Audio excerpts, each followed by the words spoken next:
Coach, obviously the red zone has been one of those areas that's been mentioned a lot this week, but Detroit is a team that does not do well defensively in the red zone. I think 69% opponents score on them. Is that an issue that you feel like was cleaned up a bit this week? Well, look, we worked extremely hard on it. So, our guys, know that we've got to be better in that area, and there's a multitude of factors that go into that. But certainly, if that area, gets cleaned up and we're able to execute better down there and come away with another touchdown or two in the red area, it makes a huge difference in, the win-loss column. So that's an area that we put a lot of effort into, and now we got to go out and execute.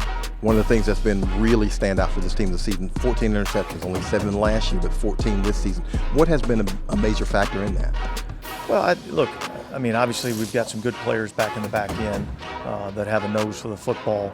And really it's been that our guys have, for the most part, been able to take advantage of their opportunities. You got to be in the right spot, at the right time. And then if you're in the right spot at the right time and the ball comes your way, you got to take advantage of the opportunity. Detroit's a team that likes to run the ball. They average 137 rushing yards a game. What's something that can be done to kind of shore that up defensively, because they've got a couple of guys who almost have about 600 yards apiece? Yeah, look, they run the ball exceptionally well. I think they've got a big physical offensive line that really blocks in the run game really well. They're tough, they're nasty, and then they've got 2 really good running backs.